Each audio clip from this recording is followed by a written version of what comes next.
Ukraina Rossiyaning muhim harbiy obyektlariga zarba berdi. Tramp Netanyahuni ogohlantirdi. Rossiya Ukrainaga muzokaralar bo'yicha taklif berdi. Zelenskiy Tramp va Putin bilan 3 tomonlama uchrashuvga rozi bo'ldi. Toshkentdan Moskvaga uchayotgan samolyot dron hujumi tufayli Qozonga qo'ndi. Berlindan uzoq masofali salom.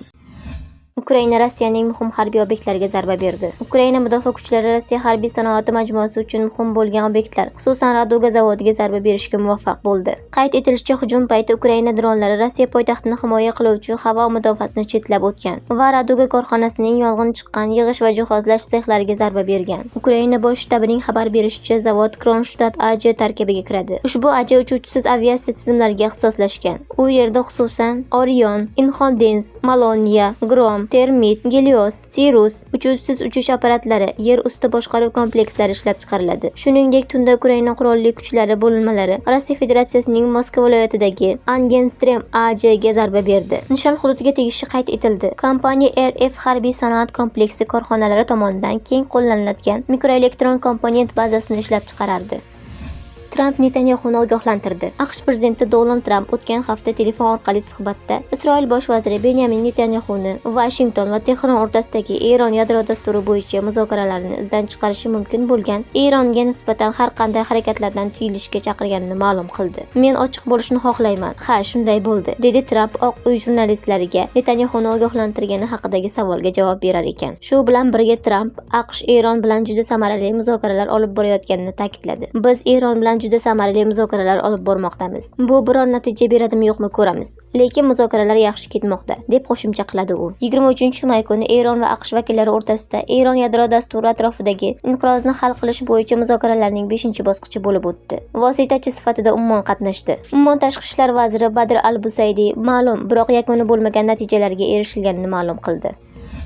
Rossiya Ukrainaga muzokaralar bo'yicha taklif berdi. Rossiya Ukrainaga ikkinchi raund muzokaralarini 2-iyun kuni Istanbulda o'tkazilishini taklif qildi. Bu haqda Rossiya tashqi ishlar vaziri Sergey Lavrov jurnalistlar bilan uchrashuvda so'z ochdi. Lavrovga ko'ra, Rossiya tomoni 2-iyun kuni Istanbulda muzokaralar o'tkazishga mutlaqo tayyor. Delegatsiyamiz Ukraina delegatsiyasiga memorandumni taqdim etishga va to'g'ridan-to'g'ri muzokaralarni ikkinchi raundini 2-iyun kuni Istanbulda o'tkazishga tayyor, degan Lavrov. Shuningdek, Rossiya tomoni Turkiya mehmondo'stlik bilan ta'minlagan turk maydonchasi uchun minnatdorlik bildirgan. Biz tinchlik jarayonining muvaffaqiyatiga chin dildan emas, so'zda emas, balki amalda manfaatdor bo'lgan barcha tomonlar Istanbuldagi Rossiya-Ukraina muzokaralarini yangi bosqichini qo'llab-quvvatlashlariga umid qilamiz, degan Rossiya tashqi ishlar vaziri.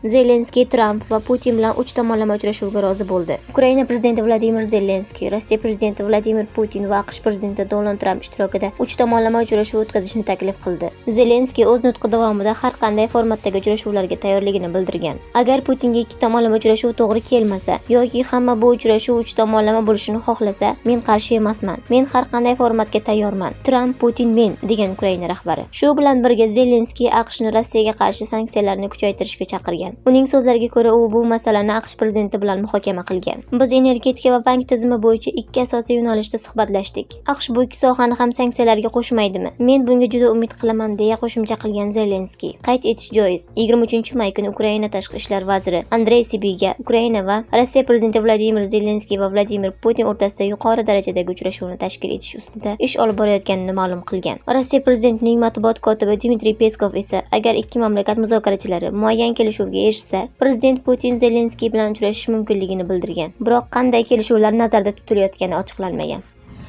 Toshkentdan Moskvaga uchayotgan samolyot dron hujumi tufayli Qozonga qo'ndi. Kecha 28-may kuni Aeroflot aviakompaniyasining Toshkentdan Moskvaga uchayotgan SU-1871 reysi dronlar hujumi sababli Qozon shahriga yo'naltirildi. Bu haqda Осторожно Novosti xabar berdi. Manbaga ko'ra, samolyot tungi soat 3:00 da havoga ko'tarilgan va 4:55 da Qozonga qo'ngan. Shundan buyon yo'lovchilar samolyot ichida qolmoqda. Ular tashqariga chiqarilmagan. Shuningdek, Moskvaga uchish vaqti haqida hech qanday ma'lumot berilmagan. Bizga hatto yengil tamaddi ham berilmadi. Nima bo'layotgani haqida hech narsa aytishmayapti. Havo hududi allaqachon ochilgan bo'lsa-da, 2 soat oldin bizni samolyotdan tushirishmoqchi ekanliklarini aytishdi. Keyin esa yana kutishimiz kerakligini bildirishdi, degan yo'lovchilardan biri. Keyinroq yo'lovchilarga yaqin 12 soat ichida Moskvaga uchish rejalashtirilayotgani ma'lum qilingan. Bunga sabab qilib ekipajning ish vaqti tugagani va Qozon aeroportining haddan tashqari yuklama ostida ekani, shuningdek yo'lovchilarni tushirishga ruxsat berilmayotgani aytilgan.